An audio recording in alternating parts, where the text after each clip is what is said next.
Возвращались мы как-то с мамой. Вдруг слышим незнакомый рокот. Сверху вроде бы. Задрали головы и тут же пустились на утек в ближайшую рощу. В небе летело что-то непонятное.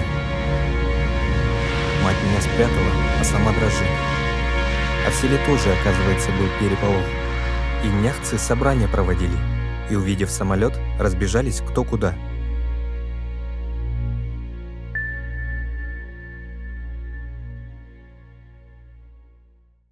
Наш герой пока еще не знает, кем он станет в будущем. Он родился в 1918 году в селе Эннях Алекминского района. Его зовут Валерий. 7 лет его жизнь старшего из детей Кузьминых была полна забот. О чем мог мечтать этот мальчик? Чувствовал ли, что его ждет необыкновенная судьба? Через много-много лет он скажет: «Не вижу в небе самолета, и небо кажется пустым». Почему я хочу стать летчиком? Летать в небе, подниматься ввысь, ощущать свободу. Это настоящее приключение. Я представляю, какой удивительный мир открывается перед пилотом, когда он преодолевает расстояние и облака. Я мечтаю научиться управлять самолетом, чувствовать каждое его движение, каждый поворот.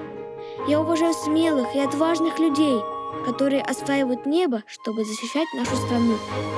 Летчики — это настоящие герои, которые готовы рисковать своей жизнью, чтобы делать этот мир лучше и безопаснее. Я хочу быть одним из них. Я готов пройти через все трудности, чтобы достичь своей мечты и стать летчиком. Мир авиации постоянно развивается, и я хочу внести свой вклад в эту профессию. Я с детства еще давно в садике решился, кем я буду. Я хотел связать свою жизнь с авиацией. И так как у нас был такой кружок авиамоделирования, то я пошел сюда, потому что хотел связать свою жизнь с самолетами. Я люблю свою школу, она для меня родная, потому что вся моя семья связана с ней. Моя бабушка Елена Витальевна и ее старшая сестра Фролова Людмила Витальевна учились и преподавали в школе номер 30. А еще мой прадед Фролов Виталий Васильевич связан со школой. Нет, он не учился в ней, но лично знал и работал с Валерием Ильичем Кузьминым. Я горжусь своей школой и в дальнейшем хочу связать свою жизнь с авиацией. С 1998 года наша школа с гордостью носит имя великого летчика Валерия Ильича Кузьмина. Он был командиром авиаэскадрильи, обучал летчиков. Именно благодаря ему якутская авиация была всегда на хорошем счету. Отечественные герои, в том числе Валерий Ильич Кузьмин, являются для нас всех большим примером. Именно их история учит нас мужеству, отваге и любви к родине. Оказывается, авиаотряд под руководством Валерия Ильича Кузьмина нес ответственность за постройку нашего родного Портовского района. В 70-е годы аэропорт усиленно развивался как поселение. Было построено много социальных объектов. Строительство школы было жизненной необходимостью. Мы благодарны Валерию Ильичу Кузьмину за нашу школу. С появлением в нашей школе авиационного направления я хочу связать свою жизнь с авиацией. Я выбрал такую профессию, как авиадиспетчер, ведь в наше время это очень престижная и востребованная работа. Я знаю, что у Валерия Ильича Кузьмина был девиз по жизни: «Не вижу в небе самолета, и небо кажется пустым». Так вот и у меня. Я мечтаю связать свою жизнь с небом, стать или авиадиспетчером, или летчиком гражданской авиации. Я готова взять на себя ответственность за жизни многих людей. Я считаю, что эта профессия очень важная, нужная и благородная.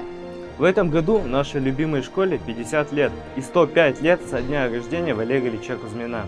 Мы надеемся, что будущее подрастающее поколение будет продолжать традиции и гордиться тем, что наша школа носит имя героя социалистического труда Валерия Ильича Кузьмина. Имя первого летчика Саха присвоено улице, площади, теплоходу, самолету, алмазу в 568 карат и нашей школе. В школе оформлен стенд имени Валерия Ильича Кузьмина. Присуждается премия лучшим ученикам. Ежегодно проводится научно-практическая конференция «Кузьминские чтения». На классных часах педагоги рассказывают подрастающему поколению о вкладе легендарного героя в историю нашей школы, республики, страны. Я знаю, что Валерий Ильич Кузьмин освоил полеты на 12 типах воздушных судов, налетал более 18 тысяч часов, то есть провел более 2 лет в воздухе.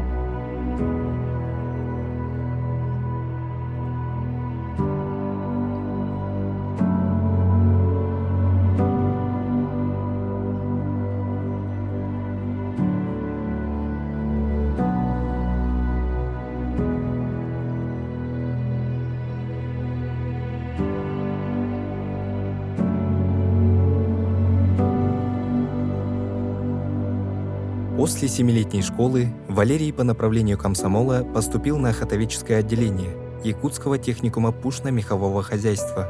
Охота была его увлечением всю жизнь, но его уже вела новая, непреодолимая тяга. Выбор был определен. В 1930-х годах в Советском Союзе бурно развивалась авиация. Молодежь была повально увлечена ею. Проводились авиавечера, авиаигры, авиамитинги. Появились кружки планеристов, боролись с авианеграмотностью. В 1935 году в Якутске открылась летно-планерная школа под руководством Юрия Шафера. Одним из первых ее курсантов стал Валерий Кузьмин. Получив удостоверение инструктора-планериста, он был направлен в Ульяновскую школу летчиков-инструкторов ОСА-Авиахима, после которой работал командиром звена Якутского аэроклуба, пилотом 234-го авиаотряда спецприменения и Ленской группы полярной авиации.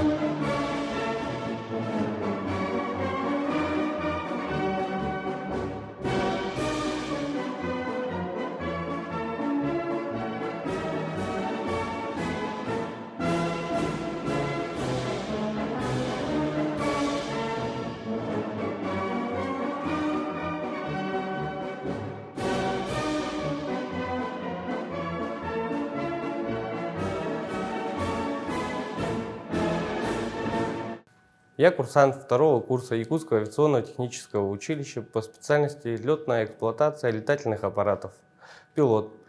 Я являюсь старшиной группы П-22. Профессия пилота тесно связана с моей семьей. Любовь к авиации привита мне с детства, так как родился я в семье пилотов. Мой отец командир эскадрильи и дедушка тоже пилот.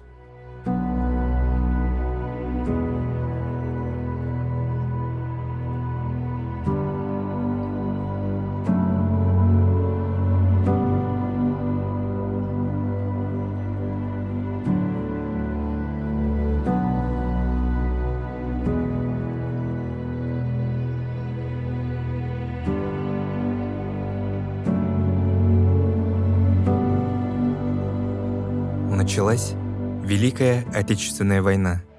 Время тяжелой борьбы с врагом. Время перемен испытывает человека на прочность, силу воли и духа.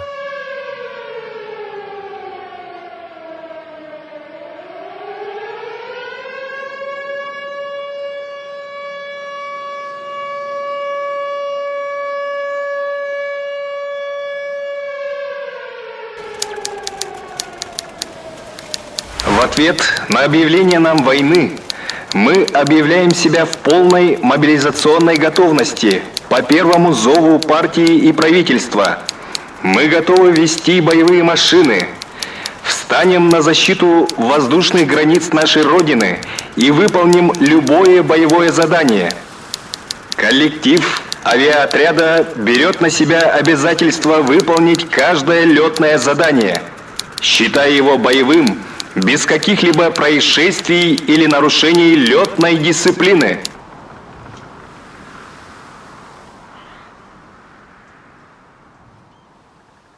А когда вот война началась, и когда стал вопрос о открытии трассы Красноярск-Уэлькаль, перегонять американские боевые самолеты с Аляски, с Фервенца через Уэлькаль, Сымчан, Якутск, Киренск, Красноярск. Вот такую трассу надо было строить. В 1943 году его зачисляют первой казнознаменной дивизии, перегоночной дивизии, 8-й транспортный отряд, вторым пилотом самолета 47, Си-47. Задача у них какая была? Вот, допустим, перегнали самолеты-истребители, бомбардировщики до Якутска, а Якутска 4-го перегоночного отряда они перегоняют на Киренск. И вот летчики 8-го отряда должны были вернуть этих летчиков с Имчан, с Киренска перевести обратно в Якутск. Вот такая у них работа была. Сталин решил провести трассу, строить трассу прямо с Аляски через Чукотку, через Чемчан, это Магаданская область, через Якутск, через Красноярск на фронт самолеты перегонять. И вот тогда стал вопрос, как построить аэродром, где построить. Ну, набрали 4 опытных летчика, которые летали в наших северных условиях, арктических условиях. Валерий Ильич, летая в этом 234-м отряде, конечно, опыт большой имел. И вот тут его зачислили этот отряд, который будет искать места строительства аэропортов в условиях отсутствия радиосвязи, в условиях отсутствия метеообеспечения.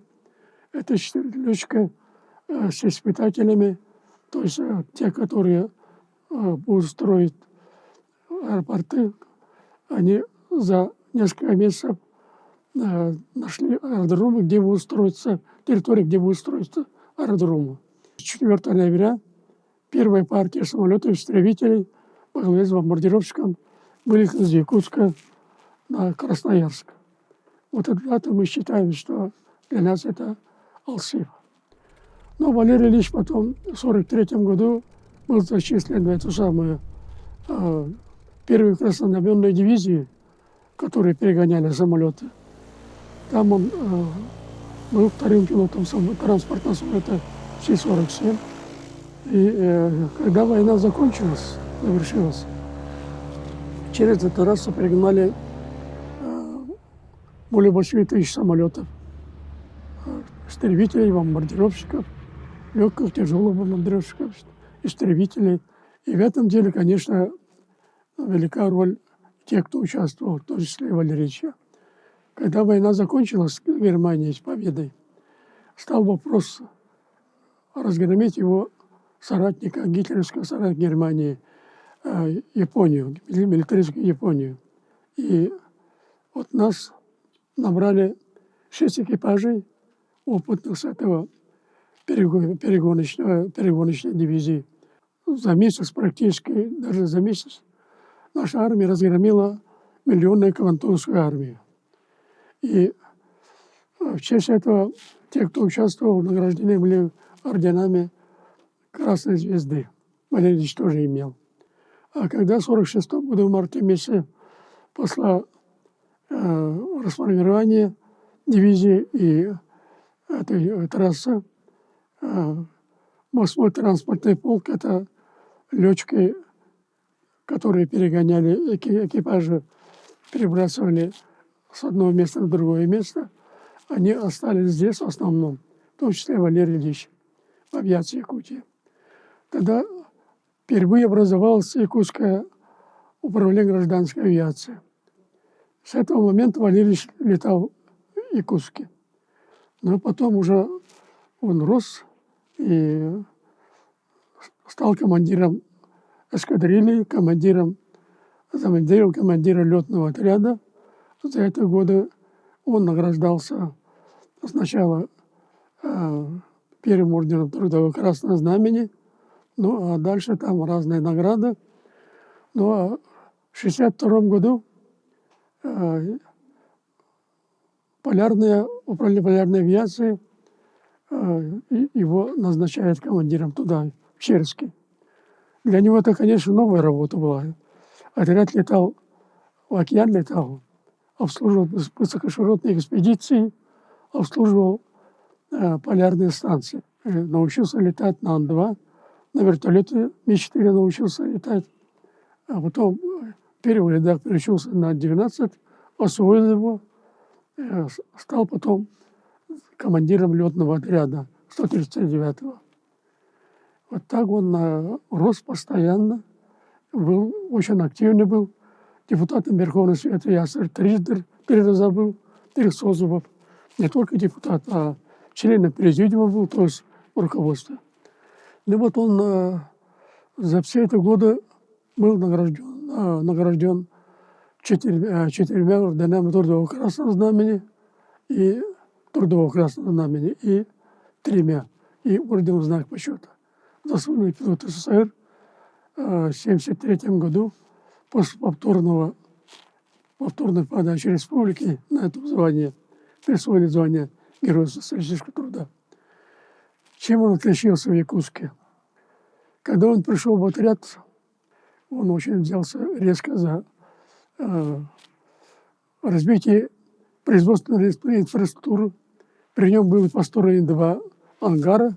КДП построил многие объекты аэронавигации, при нем построены были. Но в 1963 году из него был построен каменный вокзал на 50 пассажиров в час. Но она оказалась такая тяжелая, объем работы повысились, пассажирский поток огромный стал. И он решил жилищный вопрос, построил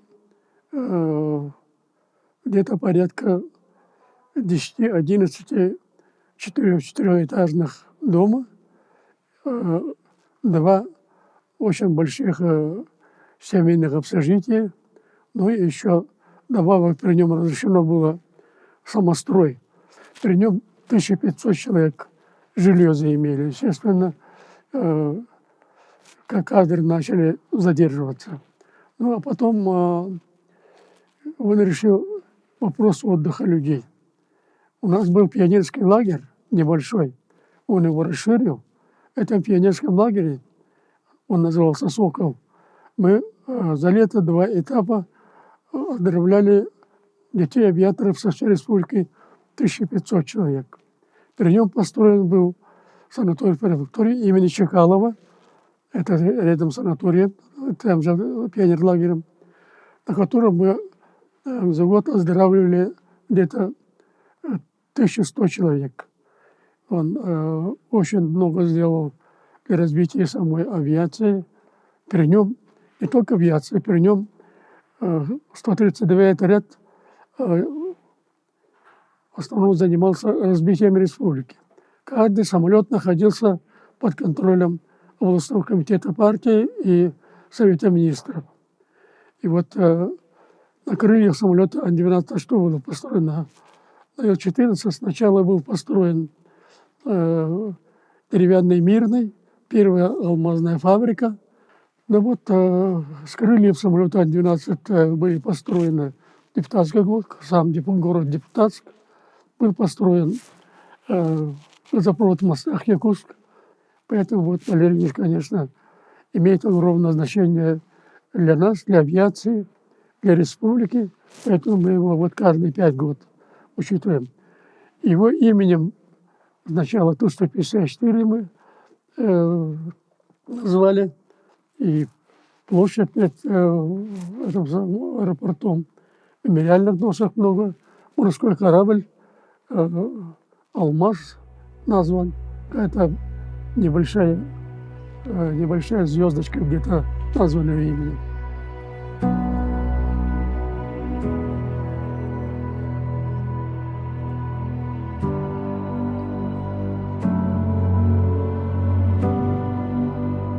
Семья, любимые, родные и близкие – это надежный тыл и особый мир, в котором человек проявляет свои лучшие душевные качества, чтит память предков и открывает дорогу в мир своим детям. И каждый род славен своим делом. Я вспоминаю случай, который он сам рассказывал. Мальчик, якут, с крестьянской семьи. У него была такая тяга к знаниям, что он в декабре месяце с Алёкминска до Якутска, ну как Ломоносов буквально, за обозом шел пешком, потому что в обозе не было места, и он шел сзади этого обоза, чтобы не потеряться. Декабрь месяц. Вот он шел учиться после 7 класса, это значит где-то ему было лет, наверное, 15. Тут уже в Якутске, когда он 2 года поучился, потому что на меховом техникуме и хорошо учился, ну а тут клич всесоюзный комсомольцы, молодежь на самолет. Тут подвернулась планерная школа. И вот так пошло становление его, значит, летческой стези. Ну и вот Зоя говорила, что, конечно, добился бы папа всего этого, если бы у него не было, ну, наверное, добился бы, но все же тыл обеспечивала ему мама. Папа так высоко ценил заслуги мамы в том, что он имеет возможность спокойно работать, спокойно летать, спокойно ездить на охоту, что даже вот я помню эти случаи, когда его награждали периодически медалями и наградами, он приходил домой, снимал и вешал маме на грудь. И говорил: мать, это твоя заслуга. Нам крупно повезло в жизни, правда? Быть с такими родителями, в такой семье. Никогда не ругались, никогда никаких таких семейных ЧП ничего не было. Поэтому мы счастливы и благодарны своим родителям за то, что так жили. И что с такой благодарностью до сих пор вспоминаем, и когда рассказываем, это же не просто рассказ о счастье. Только и всего. Ну, у нас в семье старший Ариан, то есть до сих пор работает, преподает, кандидат наук. Одно время он был деканом теплоэнергетического факультета Томского политехнического института. Жена его тоже с Якутска, тоже кандидат наук, но медик. У них 3 детей. Володя пошел по папиной стопе. Он закончил Бугурусланское летное училище. И первое распределение, куда он получил распределение в Черский, где работал папа. Он сам напросился в полярную авиацию. Вообще полярная авиация тогда считалась очень, как бы, самая престижная отрасль. Вот он там работал, а потом перевелся в Якутск и вот осваивал тут тоже много типов самолетов. И первый Ту-154, который пришел в Якутск, это был, вот Володя был там на нем. Потом его сын Кирилл тоже стал летчиком. Теперь у нас летчик, но на вертолете. Да. Это племянник Георгий Кузьмин. То есть, получается, парни вот у нас так, Оля у нас врач, а я 17 лет отработала в геологии, закончила геологический, а потом работала 10 лет в Якутскэнерго, а потом меня пригласили уже в авиакомпанию «Якутия», наверное, как дочь Кузьмина. Я там работала управляющей делами. Я ему завидую, что он так влюбился в это небо, будучи как бы, идя в Якутск, чтобы стать охотником, да? И никогда не предал свою мечту, и о другом просто даже не думал. Но самое главное, ведь это надо любить. Без этого просто невозможно быть хорошим, классным, на всю жизнь любящим свою профессию человеком. Ну, и вот хочется пожелать молодежи, которая сейчас живет в таких вольготных условиях, вот, чтобы они боролись за свою мечту, как вот боролся папа за нее. Зимой шел, как в поговорке, бороться, искать, найти и не сдаваться. Сегодня в Гагаринском округе Якутска живут целые династии авиаторов. Кто знает, кто из этих детей будущий авиатор? Пойдут ли они по стопам отцов и дедов?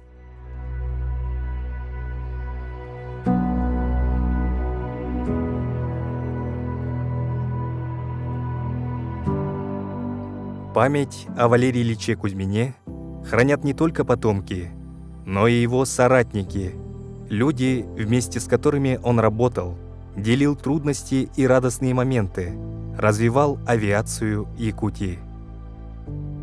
Ко мне он относился, ну, я не знаю, как к сыну. Назвал он меня Саня. Вот, ну, он вообще по натуре был очень добрый человек. Никогда он не повышал голоса.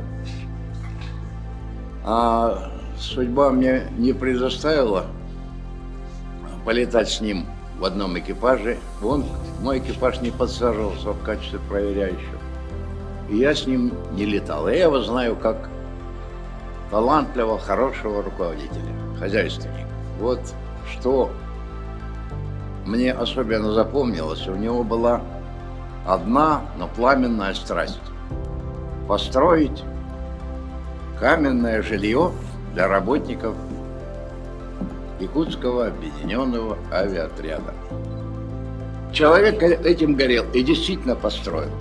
И его память о нем многих, кто здесь живет, ну, уже, конечно, другие люди сейчас живут здесь, но тем не менее, вот они живут в его домах, которые построены его волей, его духом. Вот такой человек был Валерий Ильич. Я вот людей редко встречал, таких людей, чтобы так себя вести. То есть он разбирался, в людях разбирался от и до. Можно только восхищаться. И вот мне выдалась честь, то, что я познакомился, и он был моим наставником.